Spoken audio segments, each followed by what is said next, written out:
Welcome to Hanging Out with Robert, that's me. This video is composed of things that I tinkered with throughout the day. For step-by-step detailed instructions of those tasks, you could click on the links in the comment section below. This video should contain tips and tricks of things that I've learned throughout the year. Now, I only plan on leaving this video posted for about 30 days. I hope you enjoy it. Thank you very much for watching. Following this lady, she had a flat tire. I could see that while driving, so I had no problems pulling over and helping her. We pulled over in an area that was safe. I had her put her car back on the pavement. We put her spare on, however, her spare only has about 13 pounds of air in it. So we're driving real slow so we could get her to a gas station and get some air in it. Speed limit 75. We're doing, I told her 45 would work, but we're right almost at 50. I'm watching my rear, making sure I get off the road if somebody threatens us, and we got another mile to go before the next gas station. Whenever I stop and help people change tires, I give them an option. Do you want me to change it, or do you want me to help you change it?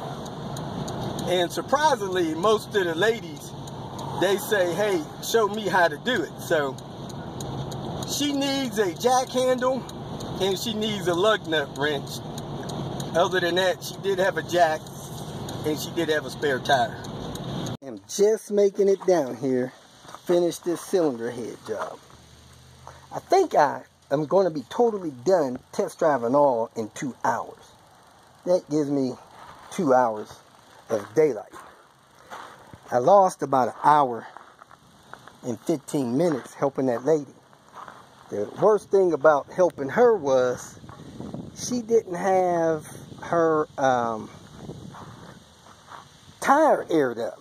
You guys have got to check your spare tires, make sure that stuff's aired up. So here I am. I'm going to start off by putting this air tube on the turbo, hooking that PCV stuff up there. Then I'm going to put the heat shields on.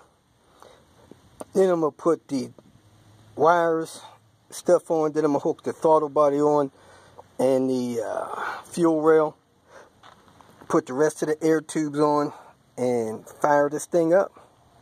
Hopefully I'll have it started within an hour. I got to change the oil and fill up the coolant. I have no idea why everybody wants to clog these vent holes. This guy's got sticks in his. Unclog those. Those are vents. So your washer bottle can fill up with air as it empties the fluid out. There. That's how that's supposed to look. And look at that timing lined up with those marks. Woohoo! I got everything connected. All I need to do is fill up the washer reservoir and I could fire this thing up. I actually installed a battery, but I don't even need to have coolant in there to fire it up.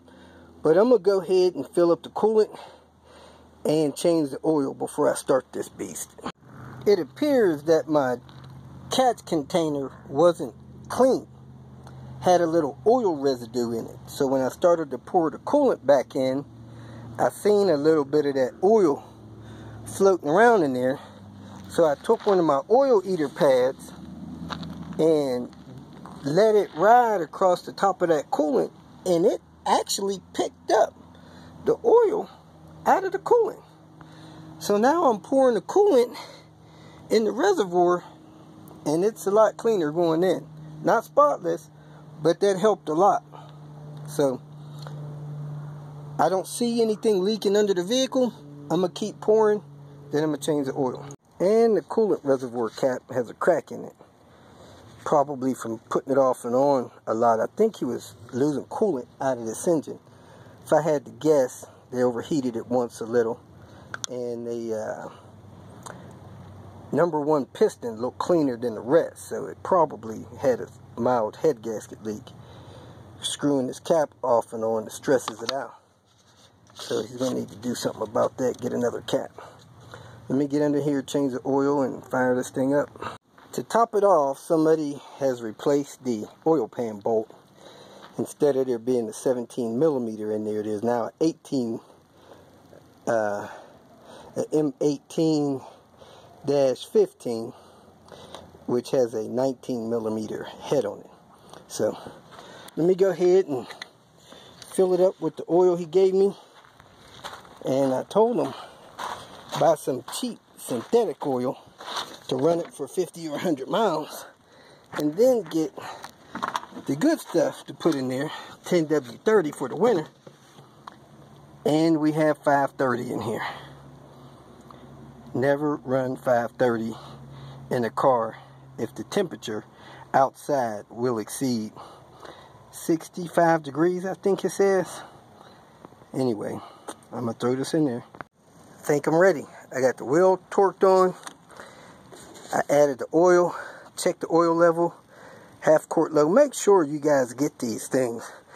Some guy picked up one of those in his oil pickup inside the engine. It was giving low oil pressure. Got both belts on. Everything appears to be hooked up. A couple covers, that's it. So if I have the key, I'm gonna go ahead and fire it up.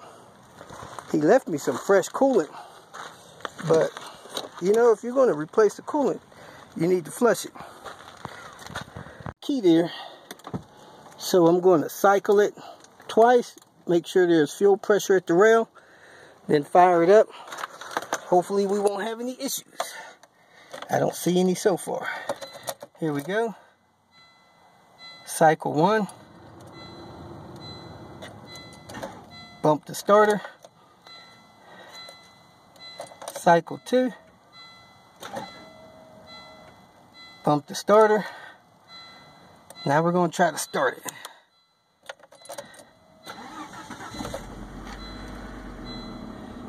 And it's running. Let's go take a look. I don't see any smoke. That's good. But something is rumbling under here. Let me put some light on this.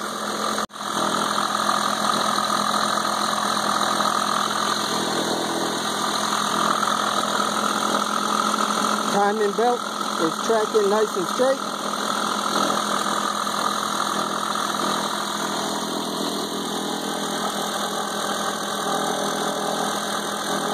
Sounds like this power steering pump. It is low on fluid.